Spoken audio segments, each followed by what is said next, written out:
दोस्तों नमस्कार। बिहार चुनाव इस बार बहुत सारे इम्तिहान ले रहा है। राजनीतिक दलों का इम्तिहान तो है ही, साथ ही मतदाताओं का भी इम्तिहान है, क्योंकि जिस तरह से पहले फेज में बम्पर वोटिंग हुई है और हर राजनीतिक दल ये कयास लगा रहा है कि इस वोटिंग के साथ उनकी ही जीत होनी है, तो मतदाताओं का क्या रुख है। खासकर इस वक्त हम सहरसा की धरती पर हैं और बनगांव में जो राजनीतिक तौर पे बहुत प्रबुद्ध मतदाता यहाँ रहते हैं, हम उनसे जानना चाहेंगे कि इस बम्पर वोटिंग का सहरसा के चुनाव पर और बिहार के चुनाव पर क्या असर पड़ने वाला है। इस बार किसकी सरकार, किसे बना रहे हैं आप? इस बार के चुनाव में कोई बदलाव नजर नहीं आ रहा। कैसा वोट गया है बनगांव से? निर्विवाद आलोक रंजन। आलोक रंजन का काम इस विधानसभा क्षेत्र में बोल रहा है। उन्होंने हर तरफ काम किया है। लेकिन मेरा अपना अंदाजा है जो कम से कम 8 से 10% वोट जो है वो बीजेपी आलोक रंजन का कम हुआ है, क्योंकि ये वैसे भी बीजेपी का प्रदेश है, ये गांव है, ब्राह्मणों का डोमिनेटिंग गांव है और मिथिलांचल का सबसे प्रबुद्ध, पढ़ा लिखा और संभ्रांत गांव है।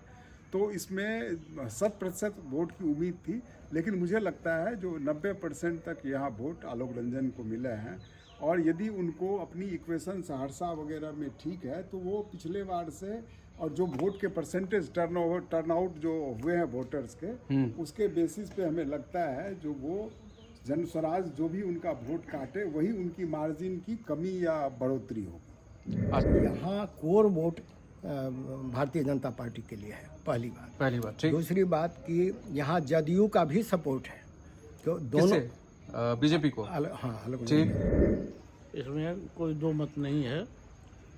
कहे थे मिथिलांचल में जो भी विकास कार्य हुआ है वो एनडीए के समय में हुआ है। अच्छा। इतने साल के कांग्रेस के शासन में या कहीं जो है सो कुछ नहीं। पिछड़ा जब हुआ इलाका था जी, तो जो विकास हुआ है, चाहे वो भारतमाला प्रोजेक्ट हो या कोसी मिथिलांचल का मिलन हो, उस तो एनडीए के शासन में हुआ है। यहाँ के जनता के मोदी जी के चलते बहुत मजबूरी है। मजबूरी क्यों? इसलिए कि जो राष्ट्र उन्हीं के मोदी जी के ही पार्टी के ये बीजेपी के उम्मीदवार हैं। हाँ। और बीजेपी को यहाँ सहरसा जिले में खास बहुत बाहुल्य संख्या में हाँ। मतदान हुआ है। बनगांव के लिए क्या काम किया? बनगांव के लिए बहुत सारा, हम लोग के घर के बगल में ही यहाँ मुस्लिम टोला तक जाने वाला सड़क है, उसको भी उन्होंने बनवाया। उन्होंने पिछले चुनाव में वादा किया था कि ये स्टेडियम का 4 दीवारी बनवाएंगे, उसका भी काम उन्होंने शुरू करवाया। रेल ओवरब्रिज के बारे में उन्होंने बोला था, उसका भी काम शुरू हो चुका है। यहाँ हम लोग के ग्रामीणों के मांग पे बाबाजी कुटी के सौंदर्यीकरण का काम करवाना था, वो भी करवाया। और बहुत सारे काम जो हैं सो गाँव में हुए हैं। इनको भी संजीव झा के तरह बनगांव का विधायक कहा जाने लगा। अच्छा। इस चुनाव के दौरान जो राष्ट्रीय जनतांत्रिक गठबंधन है उसके भी जो लोग हैं वो भी, जैसे यहाँ सहरसा के सांसद हैं, इनके विरोध में थे, यहाँ की मेयर है इनके विरोध में हैं, लेकिन फिर भी इनकी जीत निश्चित है, क्योंकि इनका काम इतना किया हुआ है कि जनता इनको काम के बदौलत वोट की है। तो उम्मीदवार पे उम्मीदवार पर कोई इनकम्बेंसी नहीं है उम्मीदवार का? उम्मीदवार ने काम किया इसलिए आप चुन रहे हैं? उम्मीदवार को जितना जो काम बन पड़ा, हाँ, वो तो देहाती क्षेत्र, शहरी क्षेत्र सबके लिए किया उन्होंने। हाँ। अब ये तो नहीं कहा जा सकता है कि सारे काम कर दिए हैं, लेकिन हाँ, आपने वोट उन्हें ही दिया है। हम लोगों ने उन्हें दिया है। ठीक है। बनगांव की धरती और सहरसा से जो है उनको, इसलिए हम लोग उम्मीद करते हैं कि जो आलोक रंजन ही विजयी होंगे। जीत हार का अंतर हो सकता है कि कम हो जाए, ओके, लेकिन जीतेंगे आलोक रंजन ही। पिछली बार 18,000 से जीते थे, इस बार? अब ये इतना तो हम नहीं कर सकते हैं। आपकी उम्मीद क्या है? कम से कम हाँ, कम से कम 20-25 हज़ार से जरूर इस बार जितना पिछली बार से ज्यादा होना चाहिए। आपने पूछा था कि बनगांव के लिए क्या किया। पहली बात तो सांस्कृतिक अभिचेतना का जागरण किया उन्होंने। तीन सांस्कृतिक कार्यक्रम का उन्होंने राजकीयकरण किया। बनगांव में बाबाजी कुटी में जो बाबाजी का स्मृति पर्व समारोह होता है वह, बनगांव में जो कृष्ण जन्माष्टमी का मेला होता है वह, जो बनगांव से सटे देवना जो महादेव स्थान है बाबा बानेश्वर स्थान, उसका राजकीय महोत्सव बनाना, उसका राजकीय मेला बनाना या राजकीय महोत्सव बनाना, ये जो सांस्कृतिक चेतना का उन्होंने किया है काम, सांस्कृतिक समृद्धि के लिए जो उन्होंने काम किया इस क्षेत्र के लिए, उसका भी प्रभाव है। और आजकल आप सबको पता होगा कि सनातन धर्मावलंबी जितने हैं उनके मन में एक अलग भावना जग रही है, जो कि पिछले 10-20 वर्ष पहले ऐसी भावना नहीं थी, तो उसको भी उन्होंने जागृत किया है। एक तीसरी बात यह है कि बनगांव में या कहीं भी जो एनडीए की सरकार ने और खासकर अभी हाल में जो नीतीश कुमार के सरकार ने जो घोषणाएं की हैं, जो पैसे उन्होंने दिए हैं, उसका भी छोटे तबके पर और महिलाओं पर बहुत असर पड़ा है। ये इससे अछूता बनगांव भी नहीं है, तो उसका भी असर वोटर टर्नआउट पर हुआ है। ये जमीन की बात है, लोग मुंह से कुछ भी बोले ना बोले, लेकिन ये जमीन पर ये हकीकत है कि उसका प्रभाव पड़ा है और ये महिलाओं में ज़्यादा असरदार जी। अब देखिए, ये गांव मूलतः, ये गांव या इसके आसपास के गांव शुरू से मूलतः ये कांग्रेसी गांव रहा है। इसकी विचारधारा, इसकी जो मूड है वो कांग्रेस की है। लेकिन कांग्रेस की जो स्वरूप हुई इमरजेंसी के बाद से, उसके बाद कांग्रेस ने अपनी यहाँ पे फुटहोल्ड बहुत तेज़ी से खोया और उस फुटहोल्ड खोने में तो कांग्रेस यहाँ से करीब करीब विलुप्त होने लगी। जो कांग्रेस का सबसे बड़ा वोट बैंक ब्राह्मण, मुस्लिम और छोटे जो कास्ट थे वो लोग थे, वो लोग उनसे छिटकने के बाद उन्होंने जो देखा, तो जो विकल्प उस समय में जनता पार्टी थी, जो बाद में जाके लालू की पार्टी हुई, तो वो यहाँ पे जोर पकड़ा और जड़ जमा दी। ओके। तो कांग्रेस के बाद यहाँ पे जड़ जो है सो जो कांग्रेस के इतर जो पार्टी थी, एंटी कांग्रेस थी ये सब पार्टी, वो जड़ जमाई। तो उसमें सबसे पहले जड़ जमाने वाली थी जनसंघ, जो यहाँ के स्वतंत्रता सेनानी पंडित द्विजवर छेदी झा थे, तो वो जनसंघी थे। तो ये गांव जनसंघी भी रूप लिया, जनसंघ के लोग यहाँ पे थे। तो यहाँ जनसंघ के लोग आए, राजद की और जनता पार्टी की पकड़ बाद में बनी, शुरू में जनसंघ ही थी। लेकिन जो लालू की जो 15 साल की जो सरकार चली, उससे जब यहाँ पे लोग त्रस्त हुए, तो वो सब लोग सो बीजेपी की तरफ गए और वो अभी ये गांव सो मूलतः बीजेपी का गांव है। कहने का मतलब आप वर्तमान सरकार से पूरी तरह खुश हैं, आलोक रंजन से भी खुश हैं पूरी तरह? नहीं नहीं। नहीं, क्यों? मैं किसी व्यक्ति विशेष की बात नहीं कर रहा आप सिस्टम से खुश मैं हैं? सरकार की बात कर रहा हूँ। और अच्छा। जब आप व्यक्ति विशेष पर आएंगे तो मैं कहूँगा कि मोदी सही है, नीतीश सही है, लेकिन मेरा आलोक रंजन सही नहीं है। जितना उसको काम करना चाहिए था। मोदी क्या चाहता है, बीजेपी क्या चाहती है कि बिहार में मेरा बेस बने, आलोक रंजन नहीं कर पा रहे हैं। लाचारी है हमारी कि हम चूँकि बीजेपी सपोर्टर हैं, हम आलोक रंजन को सपोर्ट करेंगे और करते हैं, लेकिन उससे अपेक्षाएं हैं हमारी कि तुम सुधरो। मैंने उससे कहा था, एक दिन मेरी मुलाकात हुई थी, मैंने उससे कहा था कान में कि बहुत कमजोरी है, काम करो, क्षेत्र को देखो। तो क्या कहा उन्होंने? उन्होंने कहा कि आपने सही कहा है, मुझे कुछ करना होगा, मैं आगे करूंगा। पढ़ाई मतलब उस कोशिश आरजेडी की इस पूरी इलेक्शन को, आरजेडी और कांग्रेस को, इसको अगरा बनाम पिछड़ा बनाने की ही है। और वो इस समय में ये हो नहीं पा रहा है, क्योंकि पिछड़े जात के जो लोग हैं वो इतना मोदी और नीतीश कुमार के लिए कमिटेड हैं, जो वो इसको अगरा बनाम पिछड़ा नहीं बनने दे रहे हैं। अदरवाइज लालू आरजेडी की या कांग्रेस की, ये तो हद तक की कोशिश की गई है जिसे अगरा बनाम पिछड़ा किया जाए। अगरा बनाम पिछड़ा में बिहार में कोई अगरा जात जीत ही नहीं सकता। जनता ये देख रही है कि सरकार काम कर रही है या नहीं, इस दो विषय पर जनता सोच रही है।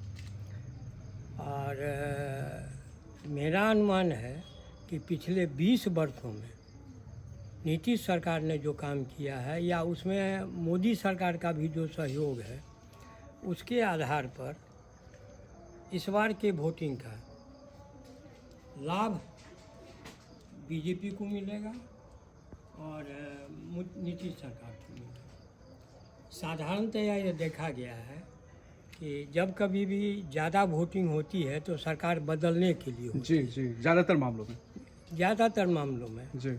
लेकिन इस बार सरकार के प्रति कोई भी एंटी कम्बेंसी नहीं है। कहीं भी किसी भी जगह पर किसी भी समुदाय में एंटी कम्बेंसी नहीं है। ऐसा आप किस आधार पर कह रहे हैं? इसलिए कि जनता को जो चीज़ चाहिए, जो उसका मूलभूत जो माने ये है आवश्यकता है, अगर उसकी पूर्ति नहीं होती है तो वो सरकार के अगेंस्ट में जाती है। लेकिन इस बार हम देख रहे हैं कि जनता जो है अपेक्षा कभी कम नहीं होती है, अपेक्षाएं हमेशा बढ़ती है, आवश्यकता भी बढ़ती है, लेकिन उस अपेक्षा में कितना % जो है सरकार कामयाब हुआ, इसको ध्यान में रखते हुए मेरे समझ से एंटी कम्बेंसी नहीं है। सभी लोग चाहते हैं कि ये सरकार रिपीट हो और ये सरकार रिपीट होगी मेरे समझ से। जंगल राज जिसको कहा जा रहा है 2005 से पहले 1990 के बाद वो जो 15 साल का समय रहा है, उसमें जितनी घटनाएं हुई हम लोग खुद अपनी आंखों से हम लोग देखे हुए हैं। कोई भी बस सहरसा से खुलती थी पटना जाने के लिए तो रास्ते में ही वो लुट जाती थी, इसमें कोई संदेह की बात नहीं है। तो वो जंगल राज कि किसी के घर से कोई भी बाहर जाए वो सुरक्षित लौट कर घर आ जाए शाम को रात को, इसकी कोई गारंटी नहीं होती थी। तो वो जो अनुभव है वो अभी भी रोंगटे खड़ा कर रहा है। तो जो लोग उस चीज़ को झेले हुए हैं, बाहर रहने वाले, घर में रहने वाले, कहीं भी किसी भी बिहार के किसी भी कॉर्नर में रहने वाले, उन लोगों को उसका दर्द भी है, उसका टीस भी है, और इसीलिए वो जो पास ऑन हो रहा है अभी, और इसलिए बीजेपी बार बार सारे मुद्दे के ऊपर जंगल राज को लेकर आ रही है। स्वाभाविक है, राजनीतिक दल है तो वो उसी मुद्दे को, इसलिए मोदी जी कट्टा वाली बात कैंपेन में करते हैं कि कट्टा पे रख के कांग्रेस ने आरजेडी को नहीं, कट्टा की बात उन्होंने मेरे ख्याल से इसलिए कह दी कि जब आरजेडी का पहला प्रचार शुरू हुआ तो उसने जो गाना बनाया उसमें उसने कट्टा शब्द का प्रयोग कर लिया। उसने कहा कि कट्टा लहराएंगे, भैया को उसको कंधे पर उठा कर ले जाएंगे। ये जो शब्द आया है उसमें, उसी के बाद मोदी जी ने कट्टा शब्द का प्रयोग किया है। जहाँ तक मुझे याद है, मैंने उस को सुना था, गाने को भी और उसको भी। और ना कोई कास्ट फैक्टर इन पे काम कर रहा है, जिनकी जितनी भागीदारी, जब इनकी सरकार थी कितनी भागीदारी दी इन्होंने। इनकी सरकार तो 70 साल थी, क्यों नहीं कैबिनेट जॉइंट सेक्रेटरी लेवल से ऊपर क्यों नहीं एक IAS, ज़्यादा IAS में शेड्यूल कास्ट हैं, तब तो वहीं कंपटीशन करवा रहे थे, उन्हीं के साथ में सत्ता थी। यदि वो करवाए होते तो उनकी भाग आज कैबिनेट सेक्रेटरी वो होता। वो आज जो कम्पीट करेगा वो कैबिनेट सेक्रेटरी तो नहीं बन जाएगा। ये प्रोसेस है सिविल सर्विसेज का, उसको बनने में 30 साल लगेंगे। तो आप 30 साल पहले जब आपकी सत्ता थी, आपने क्यों नहीं बनाया? तो आपके हाथ में जब सत्ता रहती है तो आप मलाई खाने के लिए सबको भूल जाते हैं। देखिए, किसी भी चीज़ को समझने का 2 एस्पेक्ट होता है, एक होता है पॉजिटिव, एक होता है निगेटिव।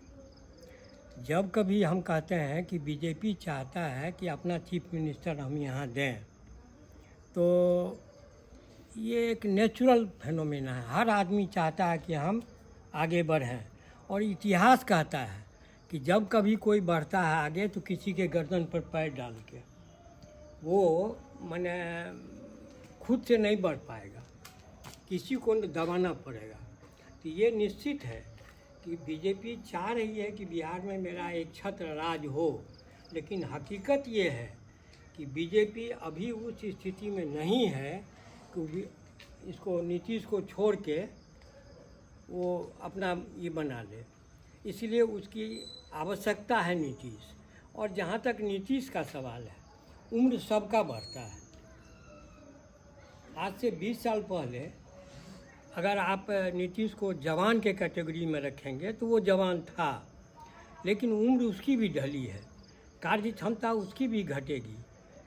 किसी समय में अंग्रेज ने कहा कि 55 साल में रिटायर कर दो स्टाफ को, तो वो तो नेता पर भी लागू होता है, लेकिन नेता रिटायर होते नहीं हैं। वैसे भी कहा गया है कि अगर जनता मूर्ख हो, in democracy you get the government what you deserve, ये कहावत है, you get the government what you deserve. In democracy you get the government what you deserve.